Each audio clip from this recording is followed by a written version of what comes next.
दशमोऽध्यायः ध्यानम्। ॐ उत्तप्तहेमरुचिरां रविचन्द्रवह्निनेत्रां धनुःशरयुतां कुशपाशशूलं रम्यैर्भुजैश्च ददतीं शिवशक्तिरूपां कामेश्वरीं हृदि भजामि धृतेन्दुलेखाम्। ॐ ऋषिरुवाच निशुम्भं निहतं दृष्ट्वा भ्रातरं प्राणसंमितं हन्यमानं बलं चैव शुम्भक्रुद्धो ब्रवीद्वचः बलाबलेपाद्दुष्टे त्वं मा दुर्गे गर्वमावह अन्यासां बलमाश्रित्य युध्यसे यातिमानिनी। देव्युवाच एकैवाहं जगत्यत्र द्वितीया का ममापरा पश्यैता दुष्टमय्येव विशन्त्यो मद्विभूतयः ततः समस्तास्तथा दिव्यो ब्रह्माणि प्रमुखालयम् तस्या देव्यास्तनौ जग्मुः एकैवासी तदाम्बिका। देव्योवाच अहं विभूत्या बहुभिरिह रूपैर्यथा स्थिता तत्संहृतं मयैकैव तिष्ठां याजौ स्थिरो भव। ऋषिरुवाच ततः प्रववृते युद्धं देव्या शुम्भस्य चोभयोः पश्यतां सर्वदेवानामसुराणां च दारुणम् शरवर्षैश्चितैः शस्त्रैस्तथास्त्रैश्चैव दारुणैः तयोर्युद्धमभूद्भूयः सर्वलोकभयङ्करम् दिव्यान्यस्त्राणि शतशो मुमुचे यान्यताम्बिका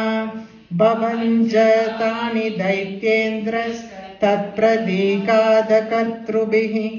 मुक्तानि तेन चास्त्राणि दिव्यानि परमेश्वरी भवञ्जलीलयैवोग्र हुङ्कारोच्चारणादिभिः ततः शरशतैर्देवीमाच्छादयतसोऽसुरः सापि तत्कुपिता देवी धनुश्चिच्छेदचेषुभिः छिन्ने धनुषि दैत्येन्द्रस्तथा शक्तिमथादते चिच्छेददेवी चक्रेण तामप्यस्य करे स्थिताम् ततः खड्गमुपादाय शतचन्द्रं च भानुमत् अभ्यधावत्तदा देवीं दैत्यानामधिपेश्वरः तस्या पतत एवाशु खड्गं चिच्छेदचण्डिका धनुर्मुक्तैश्चितैर्बाणैश्चर्मचार्ककरामलम् हताश्वस्य तथा दैत्यश्चिन्नधन्वा विसारथिः जग्राहमुद्गरं घोरमम्बिका निधनोद्यतः चिच्छेदापततस्तस्य मुद्गरं निशितैः शरैः तथापि सोऽभ्यधावत्तां मुष्टिमुद्यम्य वेगवान् समुष्टिं पातयामास हृदये दैत्यपुङ्गवः दैत्यदेव्यास्तं चापि सा देवी तलेनोरस्य ताडयत् तलप्रहारा विहतो निपपातमहीतले स दैत्यराजः सहसा पुनरेव ततोत्थितः उत्पत्य च प्रगृह्योच्चैर्देवीं गगनमास्थितः तत्रापि सा निराधारायुधे तेन चण्डिका नियुद्धं केतदा दैत्यश्चण्डिका च परस्परं चक्रतुः प्रथमं सिद्धमुनिविस्मयकारकम् ततो नियुद्धं सुचिरं कृत्वा तेनाम्बिका सह उत्पात्य भ्रामयामास चिक्षेपधरणीतले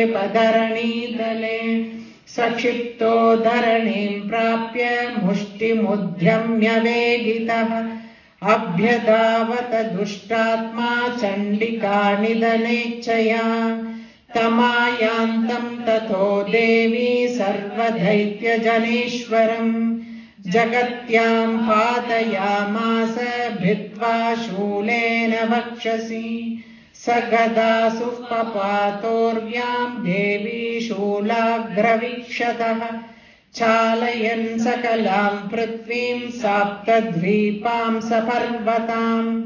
ततः प्रसन्नमखिलं हते तस्मिन् दुरात्मनि जगत्स्वास्थ्यमतीवाप निर्मलं चापवन्नभः उत्पादमेघाः सोल्का ये प्रागासंस्ते शमं ययुः